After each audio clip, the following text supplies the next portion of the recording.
नमस्कार। हम एकटा बड़ पुरान मैथिली गीत दुमका में झुमका लऽ कऽ उपस्थित छी। गेने छथिन आदरणीय हेमकांत झा जी। तकर बाद कतेको रास कलाकार गेलखिन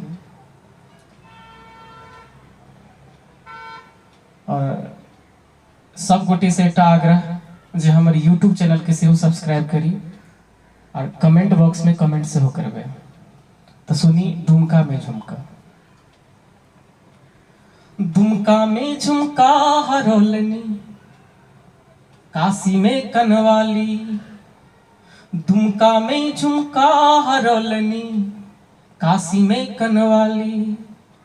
हम पुछलियन के चोरौलक अहाँक ठोरक लाली, हुनकर हुनकर नथिया बरामद भेल हमरा रंगीला जिला बलिया में। हुनकर नथिया बरामद भेल हमरा रंगीला जिला पटना में। दुमका में झुमका हरौलनी काशी में कनवाली। हम पुछलियन के चोरौलक अहाँक ठोरक लाली, हुनकर नथिया बरामद भेल हमरा रंगीला जिला छपुरा में। हुनकर नथिया बरामद भेल हमरा रंगीला जिला पटना में।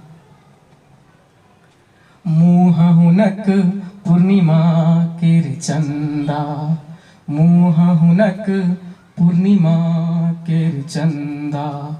कोन मनुख सँ परलैन फंदा, जौ कियो केलखिन हुनकर निंदा।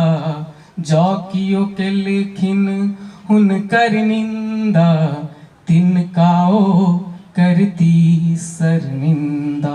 नैन हुनक दुधारी खंजर, यौवनक धार अपार। नैन हुनक दुधारी खंजर, यौवनक धार अपार। भागलपुर शहर में हेरौलनी ओ 9 लखा हार। हुनकर हुनकर बाली बरामद भेल हमरा रंगीला जिला पटना में। हुनकर बाली बरामद भेल हमरा रंगीला जिला मुजफ्फरपुर में। दुमका में झुमका हरौलनी काशी में कनवाली। हम पुछलियन के चोरौलक अहाँक ठोरक लाली, हुनकर हुनकर नथिया बरामद भेल हमरा रंगीला जिला पटना में। हुनकर नथिया बरामद भेल हमरा रंगीला जिला छपुरा में। रोज लिपस्टिक चाहवे करियन, रोज लिपस्टिक चाहवे करियन। रुबिया बाल पहिरबे करती, चाहे लोक जतेक घायल हो। चाहे लोक जतेक घायल हो, ओ नहीं अपन चाल बदलती। पान दबोने गाल में हरदम चपलक हिल छन चाय। पान दबोने गाल में हरदम चपलक हिल छन चाय।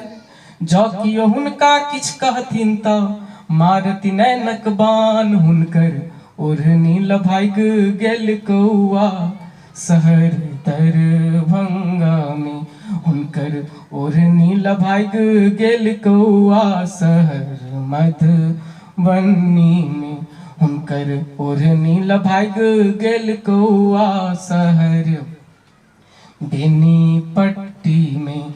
हुनकर ओढ़नी लभाइग गेल कौआ हमर गाम त्योथा में। दुमका में झुमका हरौलनी काशी में कनवाली। हम पुछलियन के चोरौलक अहाँक ठोरक लाली। हुनकर नथिया बरामद भेल हमरा रंगीला जिला पटना में। हुनकर नथिया बरामद भेल हमरा रंगीला जिला छपुरा में